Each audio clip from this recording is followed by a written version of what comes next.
Hi, this is Nizzahon on the Card Kingdom with another episode of Planeswalker Profile. In this episode, we're taking a closer look at the Silver Golem turned Planeswalker, Karn. We'll talk about each of his incarnations throughout the history of the game and talk about where each of them has found the most competitive success. While we have seen Karn appear twice in the last year, this is actually somewhat unusual as he's only appeared 4 times in the 25-year history of Magic. Now, let's go way back and look at Karn in his first appearance. When Karn first appeared, he wasn't a Planeswalker yet. Instead, he was an artifact creature, a Silver Golem more specifically, that appeared in Urza's saga. I have a personal history with this card since the very first booster pack I ever opened, way back in 1998, had Karn's Silver Golem as the rare. I had no idea how to play Magic at this point, but the art on the card was really cool to me, and it still is. In a lot of ways, Karn put me on the path to becoming a Magic player, and I guess even further down the line, a content creator. That's the reason why, if you ever play against me in a draft on Magic Online or Arena, Karn is my avatar. Anyhow, lore-wise, Karn was a golem created by Urza who made him out of silver so that he could go with him through temporal portals and the like. As a creature, Karn is a 5-mana 4/4 who becomes a 0/8 anytime he is involved with blocking, either as the attacker who is blocked or as the creature who is doing the blocking. This makes him a pretty nice blocker, but not such a great attacker. The good news is, though, that Karn also comes with the handy ability to animate artifacts, turning otherwise inanimate hunks of metal into creatures who have power and toughness each equal to the converted mana cost of the artifact. They can do the attacking, while Karn can hang back. Karn's ability to create artifacts is something that appears on some of his Planeswalker incarnations as well.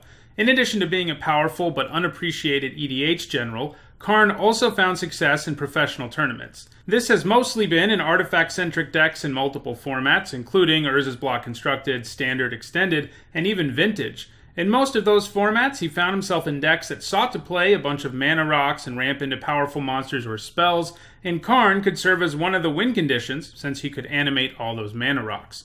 In Vintage, Karn comes with the added upside of being able to turn your opponent's Moxen into dust, since his ability to animate artifacts works on either side of the battlefield. So, Karn got off to a strong start while he was still a creature. How has he done since becoming a Planeswalker? To get our answer to that, let's look at Karn the first time he appeared as a Planeswalker, which he did 13 years later in New Phyrexia, where he appeared as the powerful Karn Liberated. Now a Planeswalker in his own right, this Karn is definitely in the conversation for one of the most powerful Planeswalkers in the whole game, and in my MTG Top 10 series where I rank cards in various categories based on their tournament performance, Karn was good enough to come in at number 10. He might cost 7 mana, but he gives you your mana's worth with no problem. He starts with relatively high loyalty, and he can raise it rapidly with a +4 ability that lets you exile a card in your opponent's hand. His -3 ability lets him exile any permanent, which is a great way to make sure Karn isn't pressured at all, since he can generally allow you to immediately destroy whatever your opponent's greatest threat is.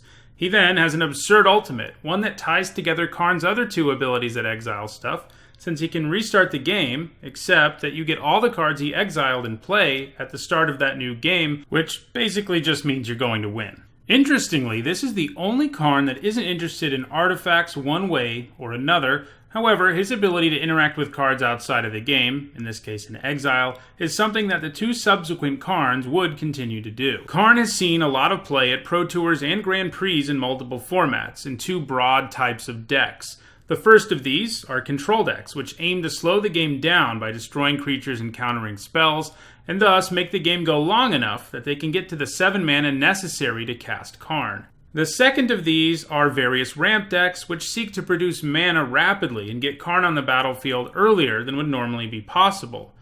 In Standard, his 2 primary homes were Wolf Run Ramp and Blue-Black control decks. However, he was never really a powerhouse in Standard, at least not compared to what he would be in Modern. The problem in Standard was that, sure, you could ramp into him, but there wasn't fast enough mana in the format that you could get him into play really early. Instead, people just got to play him a turn or 2 earlier in a deck like Wolf Run Ramp. When Karn Liberated was printed in 2011, the extended format was about to come to an end. This was a rotating format that operated on a much larger pool of cards than Standard does. Modern would be the format created in its place, a non-rotating format that went all the way back to cards printed in 8th edition. In 8th edition, there were a trio of lands reprinted from Antiquities, typically called Tron, because, like Voltron, when you bring them all together, you get something incredibly powerful. These Urza's lands can allow you to have 7 mana on turn 3, and it just so happens that is exactly what Karn Liberated costs. Also, kind of a flavor win to be casting someone so closely associated with Urza with his special lands. Anyhow, Tron decks had been relevant in Extended, but in Modern the deck ascended to being one of the best in the format, in large part thanks to Karn Liberated. Turn 3 Karn is one of the most disgusting things you can do in Modern, as it pretty much ends the game on the spot in most cases. Karn still enjoys success in Tron decks today, and he probably won't be stopping anytime soon. So, now that we have established that the first Karn Planeswalker is one of the best cards in the game, how do the other two fare? Well, we had to wait 7 more years before we saw Karn again, in 2018 on his home plane of Dominaria, where he appeared as Karn, Scion of Urza. This Karn is much cheaper than his predecessor at only 4 mana, and he starts with 5 loyalty, which is pretty great for a 4 mana Planeswalker. His +1 ability is an interesting one, which allows you to essentially draw cards, but your opponent gets to choose which of the top 2 cards of your library you get to draw, while the other gets exiled with a silver counter on it. While giving your opponent a choice can hurt sometimes, the fact of the matter is that Karn is increasing his loyalty while giving you card advantage. Card advantage is a great way to win a game of Magic. On top of that, he can use his -1 ability to return one of these exiled cards if you really feel like you need one of them. This ability to grab things out of exile seems like a good callback to Karn Liberated. He also has an ability that showcases Karn's ability to create artifacts in his -2, which makes a construct creature token with power and toughness each equal to the number of artifacts you control. If the construct is all you have artifact-wise, it still means Karn can make a 1/1. While this Karn may not be quite as flashy as Karn Liberated, he is able to draw you extra cards and protect himself with his construct tokens, and Planeswalkers that have both of those characteristics tend to be pretty good, and Karn, Scion of Urza, has been. He has quickly made his presence felt in multiple formats. Because this Karn has a fairly low converted mana cost, he has seen play in a much wider variety of decks, especially in Standard. This means that he's played in plenty of aggro deck sideboards like Rakdos and Red Deck Wins, but also in Turbofog decks. He's powerful and colorless, so he is probably worth trying out in just about any Standard deck you build.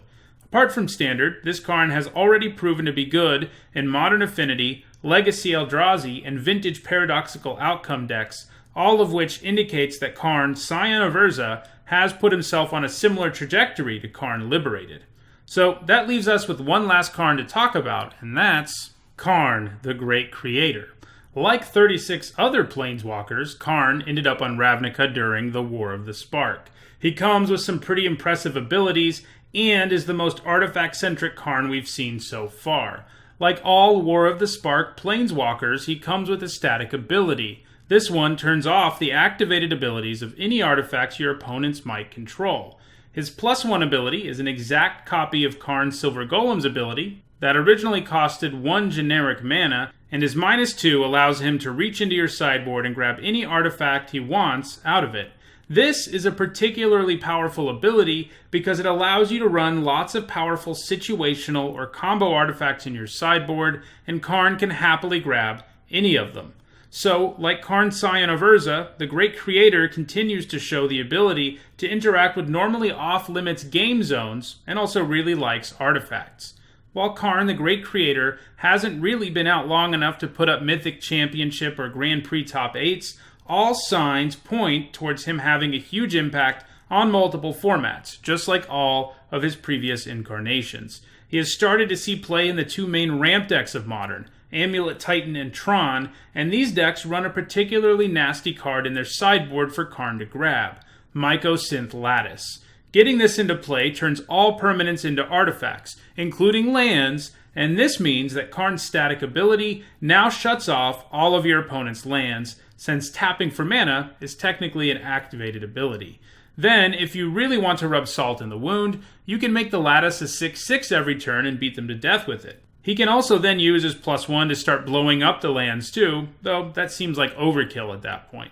This seems like a nasty way to lock your opponent down, and it has already been used in decks with high finishes on Magic Online and in the Magic Online Championship, and I think we'll see it in other places before too long.